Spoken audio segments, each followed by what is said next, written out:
Good morning, dear friends. Welcome to पढ़े तो जाने. This is your mentor Priya Singh. I hope आप सभी बहुत अच्छे होंगे और आप सभी की प्रिपरेशन अच्छी चल रही होगी. तो आइए हम जानते हैं 5 लॉज लाइब्रेरी साइंस.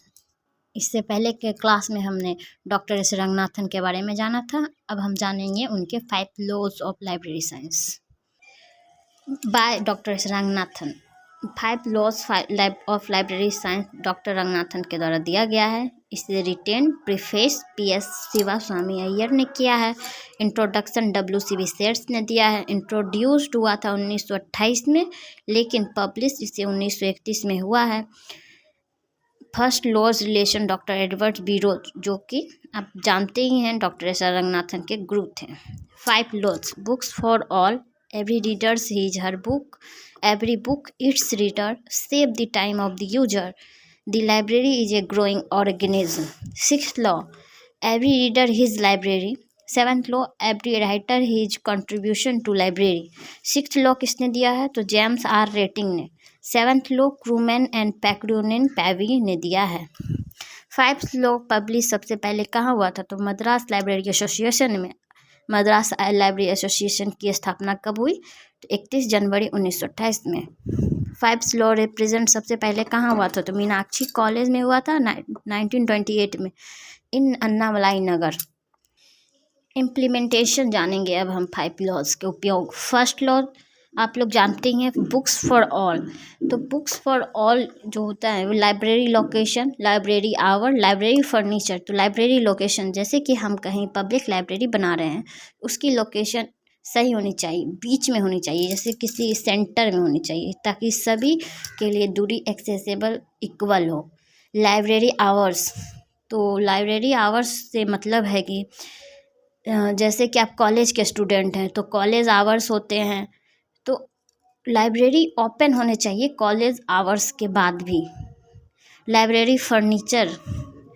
एक लाइब्रेरी फर्नीचर कंफर्टेबल होने चाहिए, जैसे कोई हैंडीक्राफ्ट आया तो उसके लिए भी व्यवस्था होनी चाहिए, जैसे बेंच डेस्क टेबल ये सब कंफर्टेबल होना चाहिए, हाइट क्वालिटी अच्छी होनी चाहिए. Second law. Every reader his book.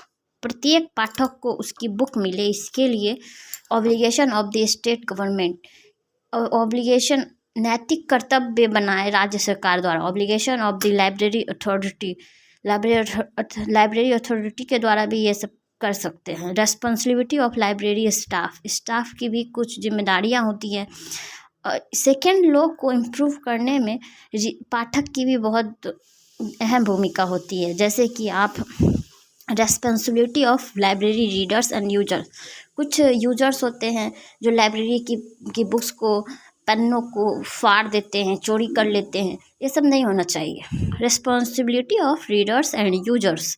Service for blind and handicraft. वहाँ ऐसी सर्विस होनी चाहिए जो ब्लाइंड के लिए भी एंड हैंडीक्राफ्ट के लिए भी हो चुके. Service for slums area. Right to education. Selection of books. Extension service staff selection library cell. ये सब आता है सेकेंड लॉ के अंदर. Third law. Every books its reader. प्रत्येक बुक को उसका पाठक मिले. ये कैसे होगा? ये ओपन एक्सेस. जब किताब ओपन एक्सेस रहेगा तभी तो उसे कोई देख पाएगा.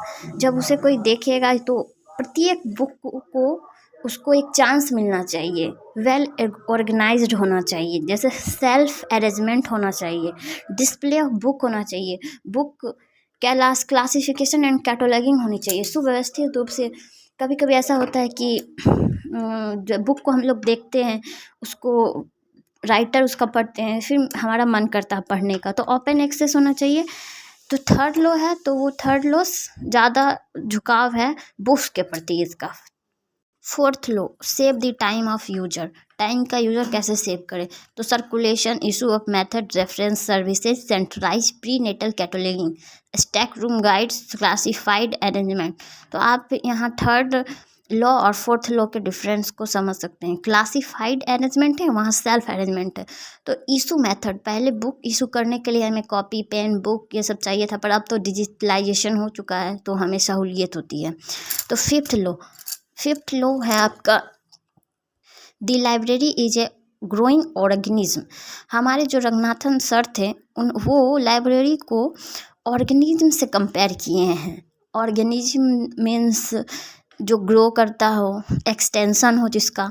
तो आप देख सकते हैं child and adult growth and development, use of pencil for call number, networks and digitalisation, use of information technology ETC. Short में हम ये भी देख सकते हैं कि बुक स्टॉक बढ़ना चाहिए, आपके रीडर्स की संख्या में बढ़नी चाहिए, स्टाफ्स मेंबर्स में भी बढ़नी चाहिए, डिजिटलाइजेशन होनी चाहिए। एंड रीडिंग बुक्स, आप readings book means unnecessary books and unuseful books है उसे एक सेल्फ्स में अरेंजमेंट करके रखें।